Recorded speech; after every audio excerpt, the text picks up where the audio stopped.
અને હવે અન્ય સમાચાર વિશે વાત કરીએ તો રાજ્યના પ્રવાસન અને યાત્રાધામ વિકાસ માટે વિકાસ કામોને મંજૂરી આપવામાં આવી છે। એક જ દિવસમાં 28.68 કરોડના કામોને મંજૂરી અપાઈ છે। ડેપ્યુટી સીએમ હર્ષભાઈ સંઘવીએ વિકાસલક્ષી નિર્ણય લીધો છે, જેમાં જૂનાગઢ, ઉપરકોટ કિલ્લા અને હર્ષદ માતા મંદિર માટે કરોડો રૂપિયાની ફાળવણી કરાઈ છે। આ સાથે જ ટોડા, બહુચરાજી અને ખોડિયાર મંદિર માટે પણ ગ્રાન્ટની ફાળવણી કરવામાં આવી છે।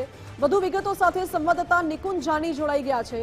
નિકુંજ, પ્રવાસન અને યાત્રાધામ વિકાસના કામોને મોટા પાયે મંજૂરી આપવામાં આવી છે, શું અપડેટ? રાજ્યના વિવિધ પ્રવાસન અને યાત્રાધામોના વિકાસ માટે 28 કરોડ રૂપિયાના કામોને મંજૂરી આપવામાં આવી છે। જૂનાગઢના ઐતિહાસિક ઉપરકોટ કિલ્લામાં પ્રવાસીઓની સુવિધા માટેના નવા પાર્કિંગ અને 2 અત્યાધુનિક લિફ્ટ સહિતના કામો જે છે તેને મંજૂરી અપાઈ છે।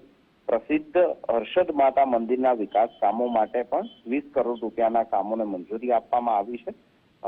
સંકલપુર સ્થિત જે ટોડા બહુચરાજી મંદિર છે અને સુડાવડના આઈસી ખોડિયાલ મંદિર જે છે ત્યાં સોલાર રૂફટોપ સિસ્ટમ અને સત્સંગ હોલ સહિતના જે કામો છે તેને મંજૂરી આપવામાં આવી છે। ગોધરામાં મહાત્મા ગાંધી દ્વારા જે ઐતિહાસિક આશ્રમનું નવીનીકરણ થઈ રહ્યું છે તેના માટે પણ ગ્રાન્ટની ફાળવણી કરવામાં આવી છે।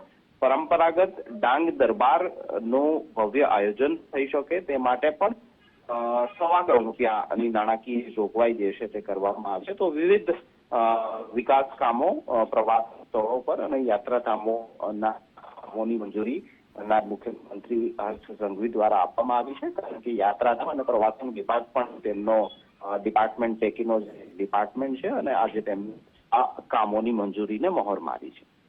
જી નિકુંજ, આભાર આપનો।